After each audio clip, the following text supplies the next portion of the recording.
اللہ تعالیٰ نے قرآن مجید میں اپنی عبادت کے ساتھ ہی والدین کے ساتھ اس نے سلوک کرنے کا درس دیا. وَاعْبُدُوا اللَّهَ وَلَا تُشْرِكُوا بِهِ شَيْئًا وَبِالْوَالِدَيْنِ إِحْسَانًا. اللہ کی عبادت کرو، اس کے ساتھ کسی کو شریک نہ ٹھہراؤ، اور والدین کے ساتھ اس نے سلوک کرو. امام راضی کہتے ہیں کہ انسان کی تخلیق کا سبب حقیقی اللہ تعالیٰ ہے اور سبب ظاہری ماں باپ ہے. اس لیے جہاں اللہ نے اپنی عبادت کو حکم دیا ہے، ساتھ ہی متصل والدین کے ساتھ اس نے سلوک کرنے کا درس دیا.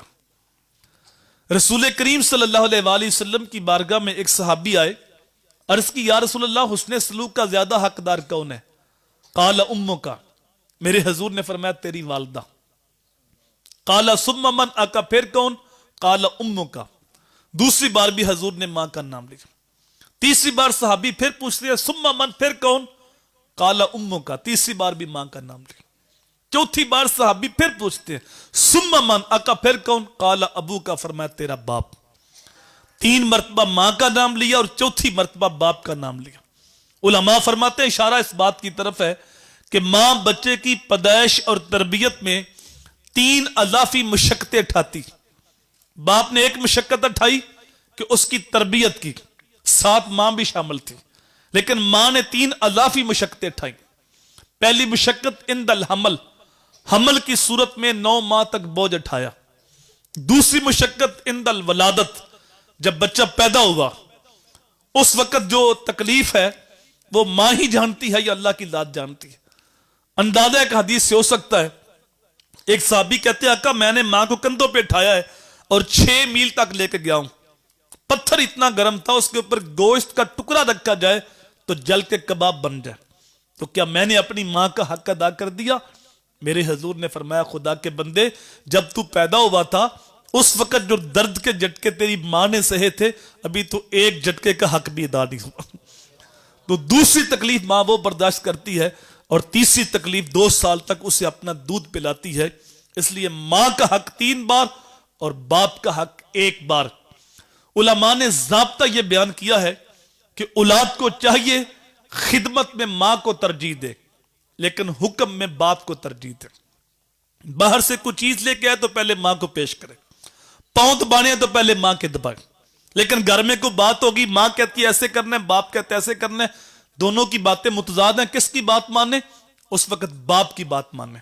چونکہ الرجال قوامون علی النساء، گھر کا حاکم ماں نہیں، گھر کا حاکم باپ ہے. خدمت میں ماں کو ترجیح دی جائے اور حکم میں باپ کو ترجیح دی جائے. ویسے ماں باپ کو چاہیے کہ اولاد کو ایسی مشقت میں نہ ڈالیں.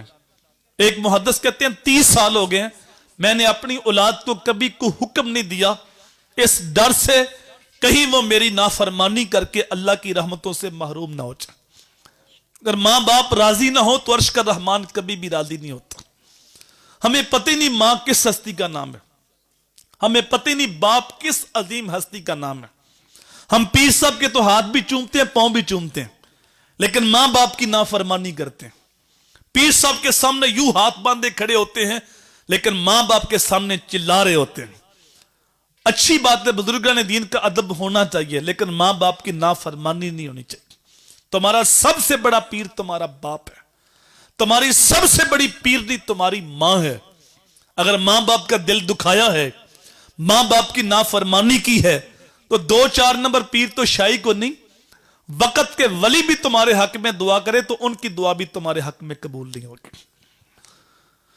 میں نے کسی حدیث میں نہیں پڑھا کہ اللہ کے ولی کے چہرے کی زیارت کرنے سے حج کا ثواب ہوتا ہے. اگرچہ ثواب ہوتا ہے لیکن حج کا نہیں ہوتا. میں نے کسی حدیث میں نہیں پڑھا کہ کعبۃ اللہ کو دیکھنے سے حج کا ثواب ہوتا ہے، اگرچہ ثواب ہوتا ہے. میں نے کسی حدیث میں نہیں پڑھا کہ گنبد خضرا کو دیکھنے سے حج کا ثواب ہوتا ہے، اگرچہ ثواب ہوتا ہے. میں نے کسی حدیث میں نہیں پڑھا کہ قرآن مجید کو دیکھنے سے حج کا ثواب ہوتا ہے، اگرچہ ثواب ہوتا ہے. آپ 10 لاکھ روپیہ لگا کے حج کر کے آئیں، گارنٹی سے نہیں کہہ سکتے کہ میرا حج قبول ہوا. لیکن میرے بھائی یاد رکھنا، یہ جملہ دل کی تختی پہ نوٹ کر لو، یہ سونے کا ہم میلاد منا رہے ہیں، اس نبی کا فرمان ہے جس نے محبت کے ساتھ ماں کے چہرے کو دیکھا یا باپ کے چہرے کو دیکھا، اللہ اس کو مقبول حج کا ثواب عطا فرمائے. صحابی پوچھتا بندہ نماز کو دن میں 100 بار دیکھے تو اسماعیل لکی لکھتے ہیں روح البیان کے اندر، میرے حضور نے فرمایا 100 کیا تم 1000 بار بھی دیکھو اللہ 1000 حج کا ثواب عطا فرمائے گا۔ تم دیکھ دیکھ کے تھک جاؤ گے، اللہ ثواب دیتا ہوا نہیں تھکتا۔ یہ وہ ہستیاں ہیں جن کے بارے قرآن کہتا تم اف بھی نہیں کہہ سکتے، اونچی سانس نہیں لے سکتے۔